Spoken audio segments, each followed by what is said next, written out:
Je remercie Celcom de l'occasion qu'il me donne de parler des campagnes de réhabilitation qui s'exécutent sur le site d'Inga, où il y a deux centrales, Inga 1 et Inga 2. Et dans ces deux centrales, il y a des campagnes de réhabilitation des machines, des groupes de production. Donc à Inga 1 actuellement c'est le G16 sur le financement BAD par Gezuba qui est un entrepreneur chinois. Tandis qu'à Inga 2, le G25 est en fin de réhabilitation.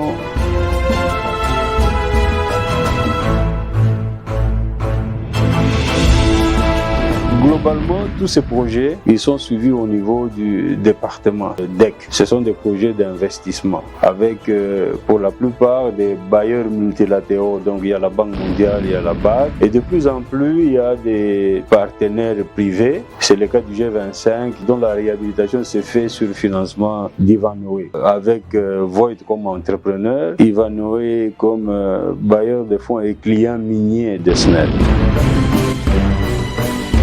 Alors, de manière globale, toutes ces réhabilitations visent à moderniser aussi ces groupes de production. Les moderniser pour rendre leur exploitation fiable.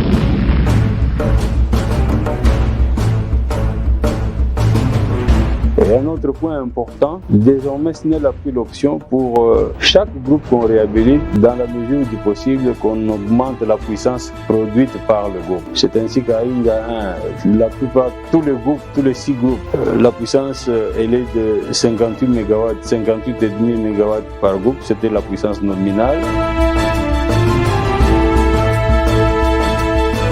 Après les campagnes de réhabilitation et de modernisation et d'augmentation de puissance, les groupes d'Inga 1 peuvent aller jusqu'à 65 MW. L'idée ici, c'est que SNEL doit répondre à la forte demande en énergie par rapport à qui vient du réseau. Le réseau, c'est le réseau ouest qui part du site d'Inga jusqu'à Kinshasa et par la ligne à courant continu de Inga, la station de conversion d'Inga jusqu'à la station de conversion de Kourouzi, on envoie de l'énergie aux grands clients miniers et ainsi que la population au Katanga. Alors, on disait que cette réhabilitation elle est suivie par DEC et vise donc l'augmentation du productible tant à Inga 1 qu'à Inga 2. À Inga 2, le G25 lui va passer de 178 MW à 193 MW et particulièrement à Inga 2, après le G25, il y a des projets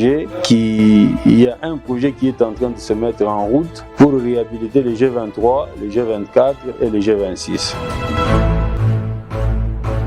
Et de manière plus précise, on commencera par le G24 qui est actuellement à l'arrêt. La réhabilitation du G25, c'est un prélude à tous les groupes d'Inga 2 dont les puissances vont être augmentées. Les groupes mentionnés, donc le 23, le 24 et le 26, seront réhabilités de la même manière que le G25, c'est-à-dire qu'on les modernise, on remplace, on démonte complètement la ligne d'arbre et on met, c'est des groupes neufs qui vont revenir avec augmentation de puissance.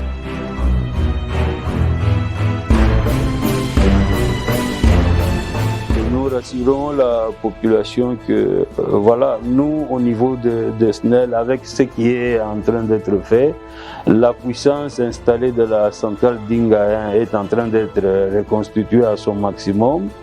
Le G16, c'est le 5e groupe à être complètement réhabilité et à terme on reviendra sur le G13 qui sera le seul groupe à n'avoir pas été réhabilité depuis les campagnes de PMUR, PMDE. Et à Inga 2, on l'a dit, il y a 3 groupes qui vont faire la suite de la réhabilitation du G25 par le financement et l'entrepreneur Senec. Et tous ces groupes, c'est réhabilitation, modernisation et augmentation de la puissance.